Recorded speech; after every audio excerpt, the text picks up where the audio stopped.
Look, that's my friend's dad. This happened when I attended my beloved niece Gloria's parents' day. I was shocked to see a couple walking into the classroom. Because the man, cozying up to a woman I didn't recognize, was my own husband, Mike. After talking to Gloria, everything clicked for me. So, that's what it was all about. I'll never forgive this.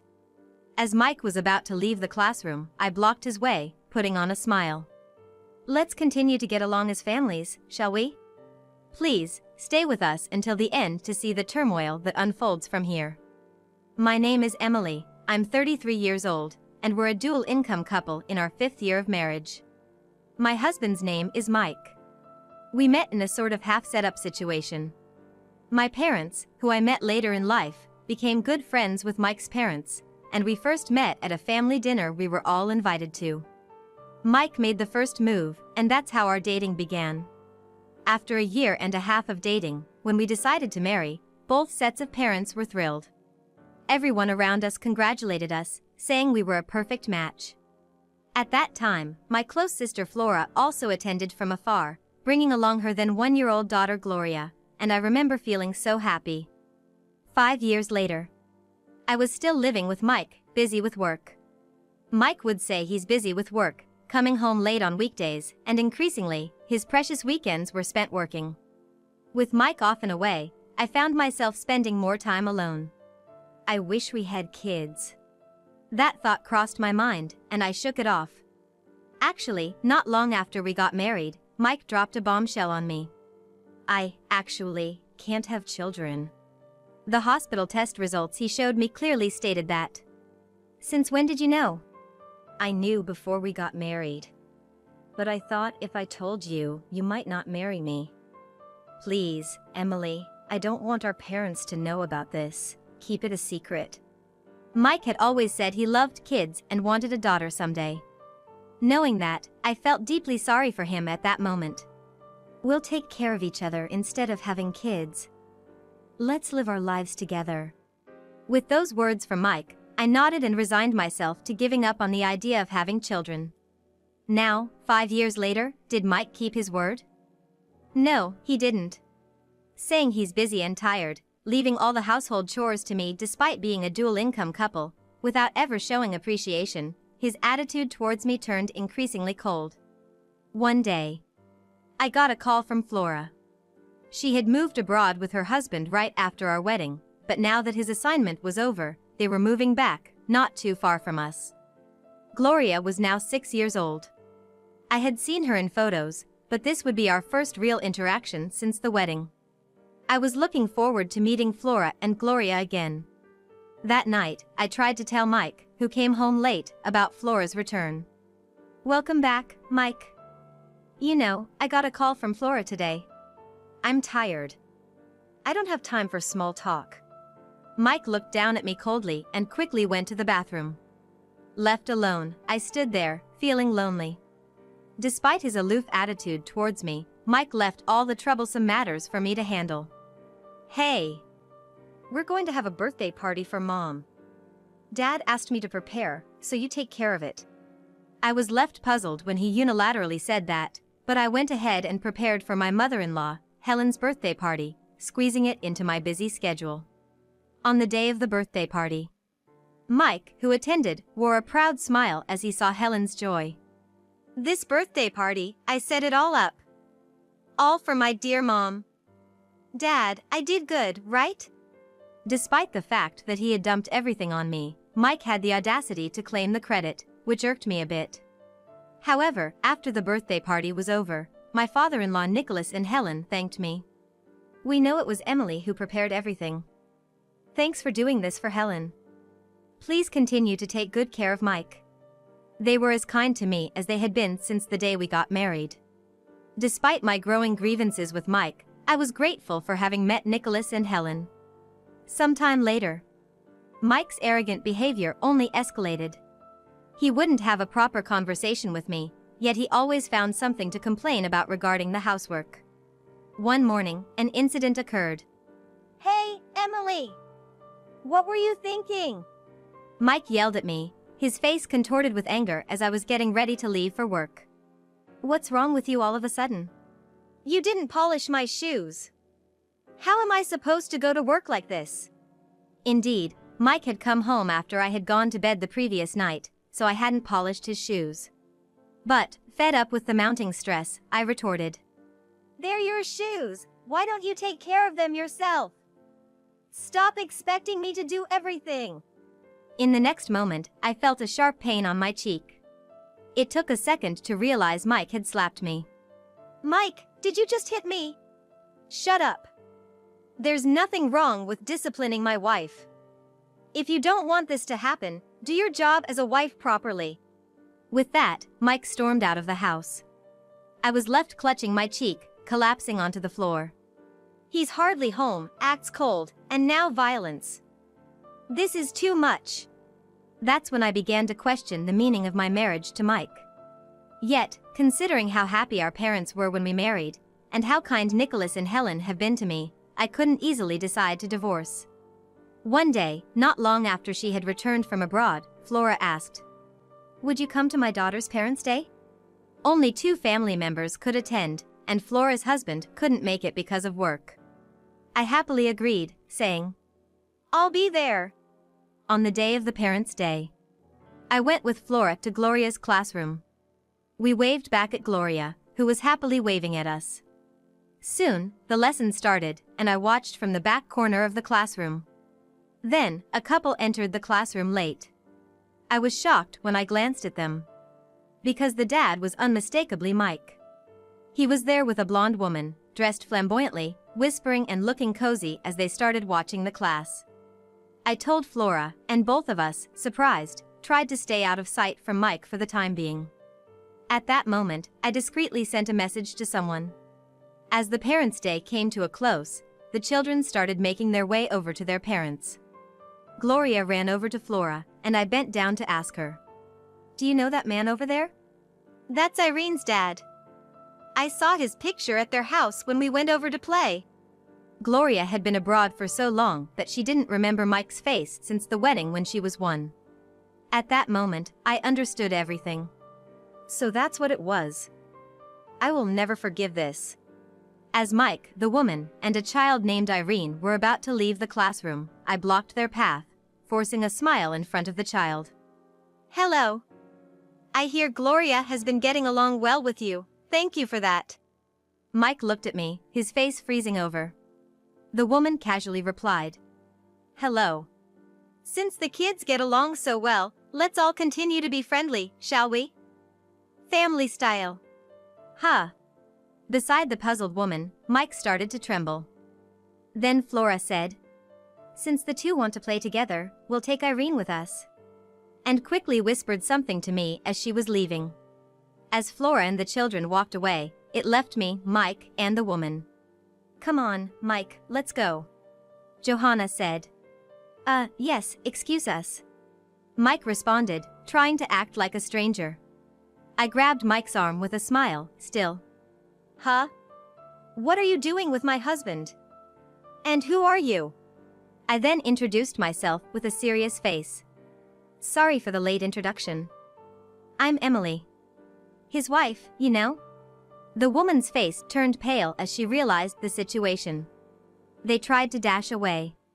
But having been in track and field during my school days, I easily caught up and stopped them.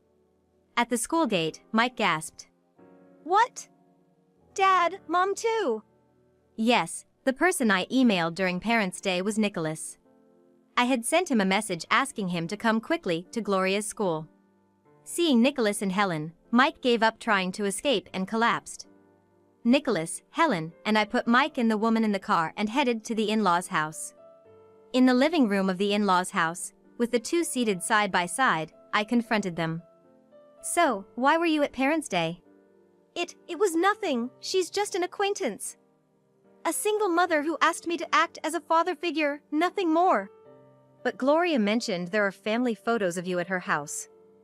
Do you usually take family photos with just acquaintances? You don't need to lie so blatantly." Mike, resigning himself, began to explain. The woman's name was Johanna. He had been involved with her before we met.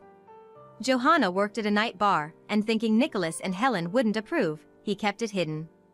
After introducing me to his parents, he broke off the relationship with Johanna. But right after we got engaged, Johanna contacted him saying, "I gave birth to your child." After seeing Irene, I couldn't help but go back to Johanna. I found her so adorable. That's when I asked something that had been bothering me. "You can't have children, right? That medical report was real, wasn't it?" That's because..." Mike began to reveal something shocking. Right before our marriage, Johanna had told him, "Don't have children with anyone but this child." And so, Mike had gone through with a vasectomy. "For such a selfish reason, you made me give up on having children. Do you understand how I felt?" Johanna laughed at my angry reproach. "Shut up, loser. Mike loves me. You are just a pity marriage."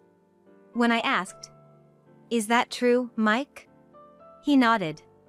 I married Mike because Nicholas and Helen liked me, and our parents got along well. I was efficient, took care of the house and personal matters perfectly. So he only ever saw me as a maid.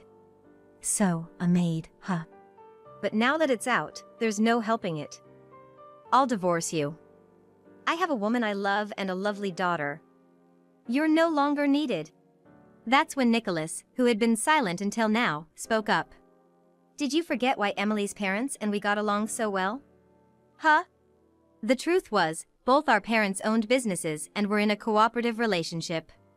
Currently, Nicholas's company's most important client was the company where I now serve as a department head, owned by my parents. You might not know since you were sent to work at a friend's company for training, but if we lose the business with Emily's company, we won't survive.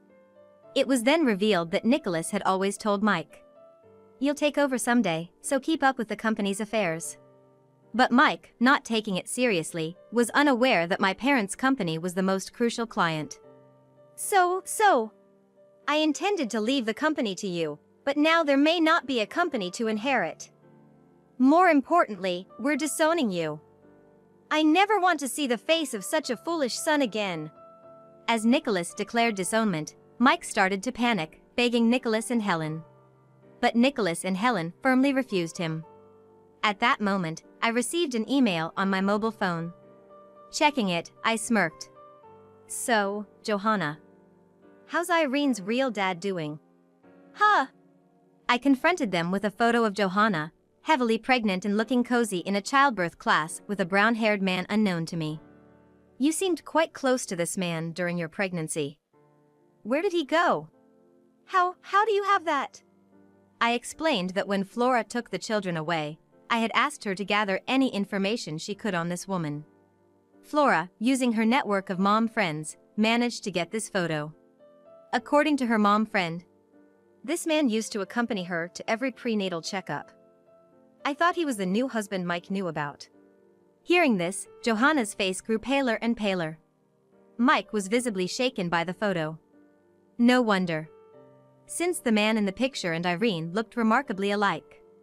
"Hey, Johanna! What's going on? This man looks exactly like Irene." When I pressed her to tell the truth, Johanna seemed to resign herself and began to speak. She admitted to two-timing while with Mike, and said that she got pregnant right after they broke up, but after the child was born, they had a big fight, and he left. She thought it would be best to claim the child was Mike's, the prospective company president's, to monopolize Nicholas's inheritance, so she convinced Mike to have a vasectomy. "You're kidding! I believed in you and became incapable of having kids." Mike shook Johanna's shoulders in disbelief, but she just turned pale and said nothing. Then Mike approached me. "I'm sorry, Emily. I was deceived by this woman. You said you'd stay with me even if we couldn't have kids. Let's start over. I only love you." "Huh? Didn't you just say I was no longer needed? Who's the maid?" Mike was at a loss for words, so I declared, "We're getting a divorce. And I'll be suing both of you for adultery, so be prepared." As Mike broke down crying, I told him, "Never show your face to me again. I left Mike and Johanna to their ugly argument and walked away. Eventually, my divorce from Mike was finalized. I received $40,000 in alimony from Mike and $20,000 from Johanna. Nicholas and Helen, having disowned Mike and deeply apologized, persuaded my parents to continue the business dealings. They informed the president of the company Mike was supposed to inherit that they were leaving Mike's fate in their hands. Consequently, Mike, who had never been serious at work, was fired. Johanna moved away with her child and returned to night work, likely struggling with debts incurred from paying me alimony. After separating from Johanna and depleting his savings, jobless Mike lived alone in a showerless apartment, desperately job hunting. As for me, 3 years after leaving Mike, I remarried a sincere man I met through work, who treats me kindly, and we were blessed with the child I had always wished for. We're now looking forward to meeting our baby, enjoying each day happily. Can you lend me some money to go to the hospital? In the middle of the night, 8-year-old Owen came to our house. Moreover, he was limping in pain. It's over an hour's walk for an adult to our place. What on earth happened? Looking closer, various parts of his body were scraped, and he was bleeding. Exhausted and in pain, Owen's eyes were vacant, as if he might collapse at any moment. Absolutely not! My husband shouted at the innocent child. He was very angry and went somewhere. And then, I was shaken to my core by my husband's unexpected action. I am Kate, 60 years old. I lived with my husband, Raymond. Our son and his wife lived in the next town, about an hour's walk from our house, making a car essential for travel. Phil's wife, Linda, is 6 years younger than him, and they have an 8-year-old grandson, Owen. Until now, Phil often brought Owen to our house, so I had been taking care of Owen since he was a baby. On the other hand, Linda rarely came over and had told Phil, "Bring him here." However, it seems Linda has been devoted to housework and childcare, wanting to make some free time for her from now on. Moreover, Phil said, Linda is very domestic and takes good care of us, satisfied with their current family situation. There's no way to intervene, even as a mom. I told myself, letting them do as they wished. But I had no idea such a tragedy would strike us later. It was when Phil was promoted and decided to work abroad half a year ago. Phil, who hates being away from his family, wanted to leave Japan with his family. However, Linda objected. I told myself, letting them do as they wished. But I had no idea such a tragedy would strike us later. It was when Phil was promoted and decided to work abroad half a year ago. Phil, who hates being away from his family, wanted to leave Japan with his family. However, Linda objected. Owen has just started elementary school and has friends. It's cruel to make him transfer. Of course, Phil tried to persuade her. But Linda insisted, and with a heavy heart, he left for abroad alone. And sadly, at the same time, Owen stopped coming to our house. I have repeatedly asked Linda to let Owen visit, but each time she made up excuses to refuse. Still not giving up, I pleaded over the phone just to see him for a moment. Then Linda, raising her voice, ranted at me. It's hard enough without Phil. I can't stand having to worry about you too. Are you trying to monitor me? No, that's not it at all. Just a short time at the doorstep. I just want to see Owen's face. Don't you understand I don't want that? If you keep pestering me, I'll tell Phil and have him scold you. After saying that, Linda abruptly hung up. Sigh, it seems like nothing will help. Maybe that's just how a son's wife is. Phil had emailed me that his new job was demanding, cutting into his sleep time. Not wanting to cause Phil any more worry, I decided to wait to see Owen until Phil returned home. And before I knew it, more than half a year had passed since I last saw Owen. Raymond and I, missing seeing Owen's face, looked at his photos every day to distract ourselves. Raymond's favorite was a group photo from Owen's entrance ceremony. According to Raymond, Owen's anxious face was adorable. One evening, just as the clock struck 9 p.m., the sound of the house doorbell rang suddenly, so I opened the front door. Can you lend me some money to go to the hospital? What a surprise, 8-year-old Owen had come. What happened to you? My leg hurts, and I can't sleep at night, so I decided to go to the hospital myself. But this is all I have. When Owen slowly opened his palm, there were 3 dimes. Apparently, he had walked here, dragging his leg in pain, for over an hour. I fell on the way, said Owen, whose knees were scraped and bleeding. But no matter how much I thought about it, I couldn't understand. I decided to slowly listen to his story and invited Owen into the house for now. Then, at that moment, Raymond, who had been silent until then, suddenly spoke up. Absolutely not. What are you saying? Are you out of your mind? Owen is in so much trouble. Angry at Raymond's cold attitude, I grabbed his sweater with both hands and shook him. However, Raymond pulled my hands away with great force and, with a face like a demon, left the house without saying anything. It's because I came. I'm sorry. I'll go home now. Owen, completely shrunken, turned his back on me and reached for the doorknob. Owen, don't worry about Grandpa. I'll take you to the hospital myself, so no need to worry. I immediately called an ambulance and at the same time, I called Linda. But I couldn't get through to her, and my texts weren't even read. 20 minutes later, while all this was happening, the paramedics finally arrived. Owen was taken to a nearby hospital, and I accompanied him. Afterwards, Owen was diagnosed with a fracture by the doctor. He was treated and instructed to rest at home. What is Linda doing at a time like this? Even at this point, I couldn't get in touch with Linda, so I decided to take Owen back to our house. Would you like something warm to drink? You used to like tea with honey, didn't you? I'll prepare it now, so please sit in that chair and wait. As soon as we arrived home, I filled the kettle with water and turned on the stove. Then, Owen suddenly came close to me. Oh dear, you should be sitting still. It's not that, Grandma. You see. At this moment, I was told an astonishing truth by Owen. Owen, having confessed everything, had big tears in his eyes. So that's what happened. It must have been hard for you. But you can rest easy now.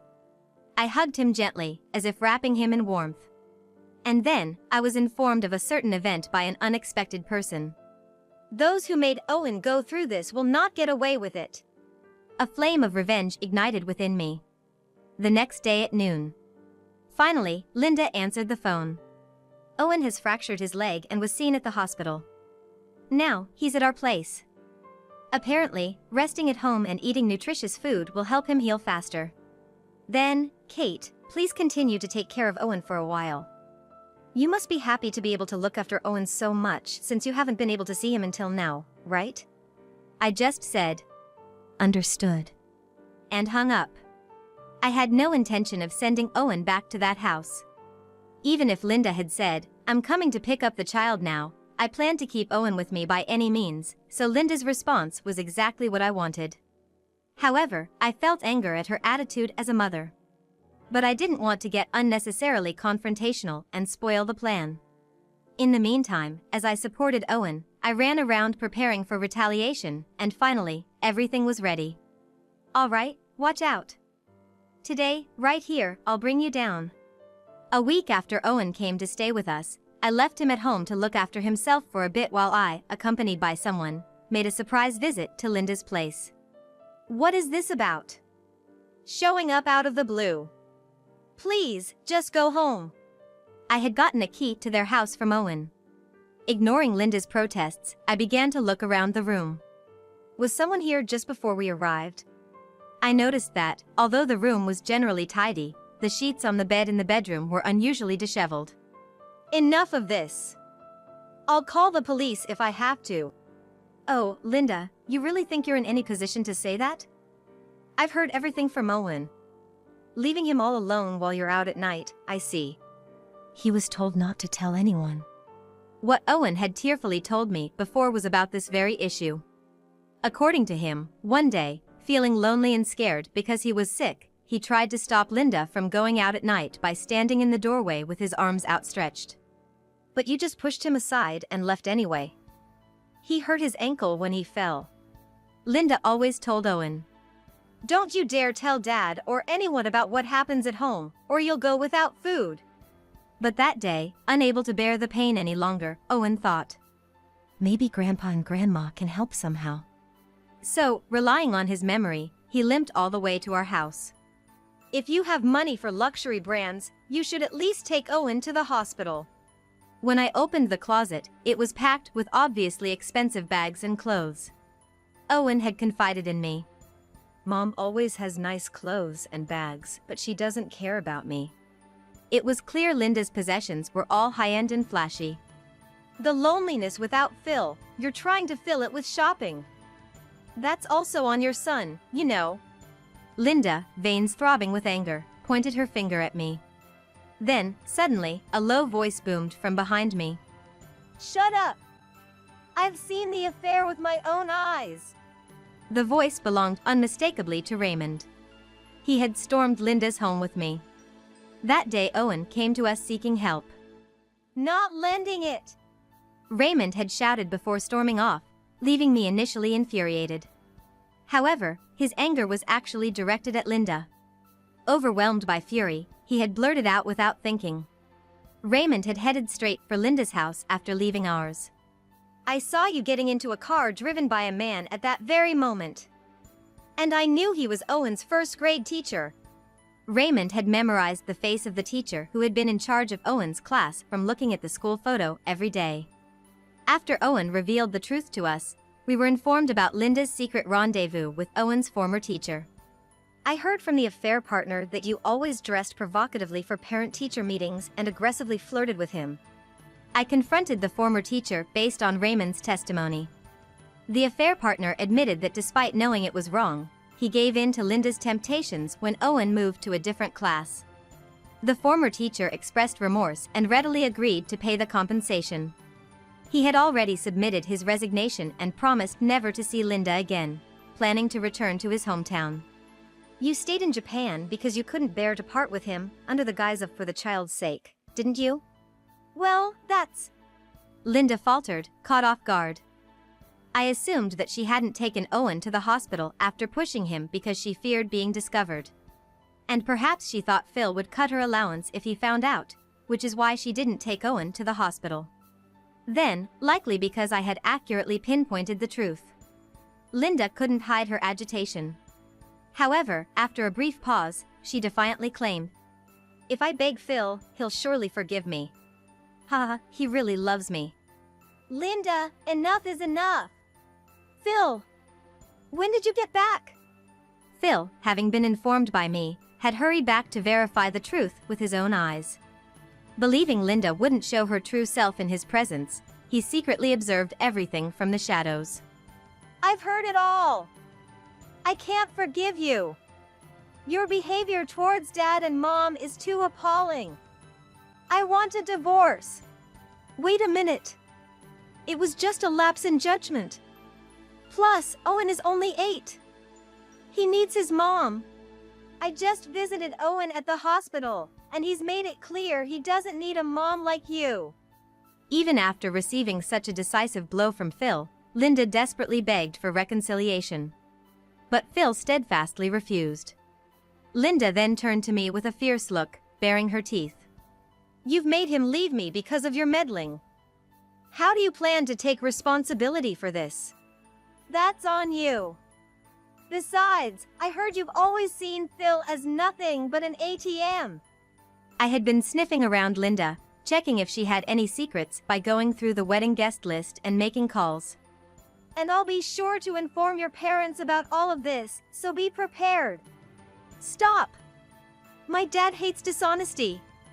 If he finds out about this, I'll be disowned. Then who will take care of me? You're an adult. Why not work for yourself? No way! I've been living a comfortable housewife life on Phil's salary. I don't want to work now. It's too humiliating. Faced with Linda's selfishness, both Raymond and Phil were dumbfounded, speechless. You'd better experience some hardship and reflect on your actions. Can't you do something? I'm sorry. I really am remorseful. You're the only one I can turn to now. Finally, Linda begged for forgiveness through her tears. However, I simply looked at her coldly, without giving any response. perhaps thinking she had no other options left. She started to cry out. I'm so sorry. Please help me. Right there and then. You know, Owen sought your help many times too. But you ignored all his pleas. Thinking only of yourself is really convenient, isn't it? Hearing my words, Linda broke down crying, but I was unmoved and threw her out of the house. After that, Phil and Linda's divorce was finalized, and Linda was ordered to pay $30,000 in alimony. We also claimed $10,000 from her affair partner, the former teacher. But Linda, having drained her savings, got a job at a night bar only to be fired soon after due to her selfish nature. Currently, she's juggling jobs in road construction and cleaning. Phil still has to work abroad but has promised to return home whenever possible to see Owen. Until Phil returns, we, as a couple, have taken it upon ourselves to care for Owen. Filling the gap of the time we couldn't see him, watching Owen grow has brought true happiness to Raymond and me.